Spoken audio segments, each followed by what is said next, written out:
It doesn't end well sometimes, but that game is always being played.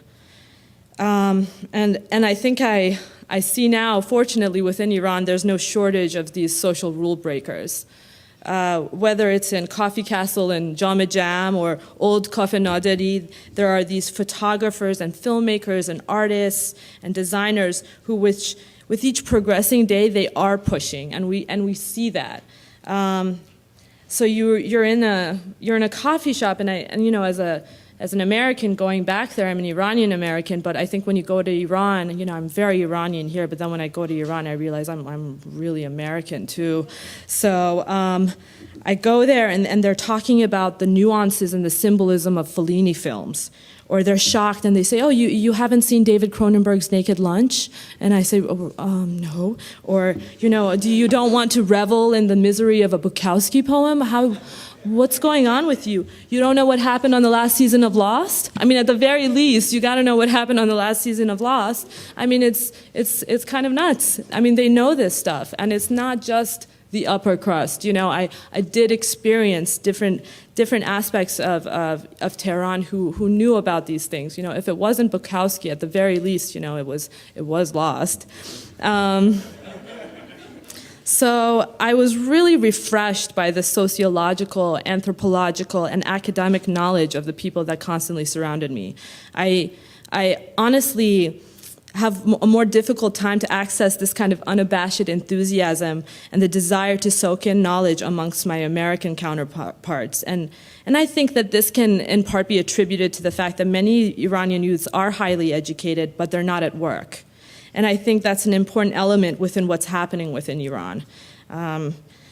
So I think that inevitably you're illegally downloading and distributing Kubrick films and listening to Tool, and this eventually will lead to your own desire to produce your own work. And I think the right to express in a variety of forms is essential to many of my Iranian brothers and sisters. So this kind of instinct to play with boundaries, and coupled with this higher knowledge about arts and culture, so intellectualism coupled with kind of exploration is a reflection of the Green Movement in a way, and has kind of made odd bedfellows. I think it's culminated into a bunch of odd bedfellows these days that you wouldn't even see even in the most progressive of nations. So you have this Tehran party kid that's in a way united with the bookworm, or the introverted philosopher with the wild musician, or the devout Muslim girl with the provocateurs that drive up and down Jordan. You know, it's Khiyabun Afriqa, they call it now, and you know, they're flirting or whatnot. And even the gay lesbian community uniting in some senses with devout religious minorities. So all are now part of this movement, one that is redefining the boundaries, social norms, and reaching for political, civil, and human rights so that there is space, some space for them all. As a caveat, I'd like to say that although I traveled in some pretty progressive circles, I could have never foreseen the events that followed June 12th. I think it really took the arrogance of the Guardian Council and the Ahmadinejad administration's blatant disregard for self-determination for my generation to kind of say, enough is enough. This final indignity was just too much to bear, which is why you see people risking torture and execution, not out of abject poverty, but out of intellectualism, which really, that's what gets me going. I'm shocked by it. I would have never thought that would happen.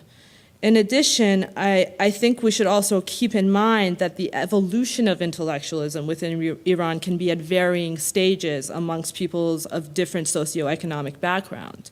So my testimony can only speak to those who are more progressive. Yet I know that, you know, even in my uncle's Islamic home, where the picture of Khomeini is proudly displayed, and you know, I'm eating my ghormeh sabzi with my cousin Mahdi, we can have an intense argument over the definition of freedom and democracy, and also whether or not Robert De Niro is better or Al Pacino.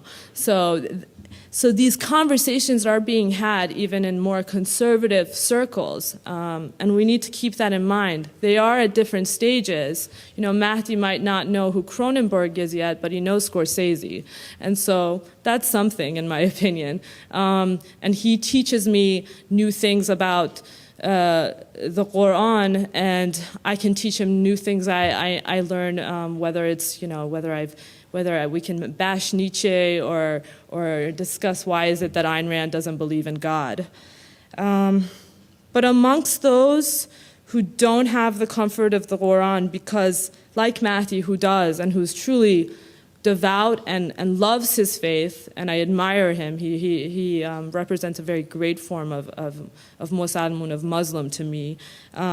There are those who have only been privy to the limiting lens of the Islamic Republic and what Muslim means. And so those of them who reject this lens and are kind of thrust into the secular world, they have no pre-existing constructs. There's no boundaries. It's just there's no rules. And all of a sudden you can't seem to find a happy medium. So maybe my religious cousins also grip to the safety of religion because they see that the other option seems very crazy and tenuous, and they don't know what the rules exactly are. But I think now that my generation has grown and developed and matured, we're discovering alternatives, whether it be through books or media or daily experiences or the speeches that we hear from people like we had heard from Montazeri or Karoubi or whoever is willing to step up and speak some truths. I think that this movement partly has been sparked by creating this new space, this new code of conduct and ethics. Because I think all my life I've heard that Iranians, we are so ba farhang, we have so much culture. All my life my parents have said this. Kheli ba farhangi. You have so much culture, so much history. But I think that we're not. I feel like it's been left up to our generation to kind of create this culture again, to cause this almost cultural revolution, to redefine the space that provides some boundaries and thus inherent principles. But these principles need to be more broader, dynamic, and malleable than those of the diatribes of a highly politicized and manipulated form of Islam. I'd like to close by acknowledging women like Nushin Ebadi, Bahar Hedayat, Maryam Zia, Nazreen Vaziri, and the many other individuals that brave Evin, or the threat of the monstrous thing thus this regime considers a justice system. It is in the honor of their strength, wisdom, bravery, and struggle that I even have the gumption or the guts to stand before you today. I want to fight for a day where I can sit with Ms. Atiyeh and engage in dialogue, not only as a form of street protest, but as a simple action that is truly an inherent human right. Thank you.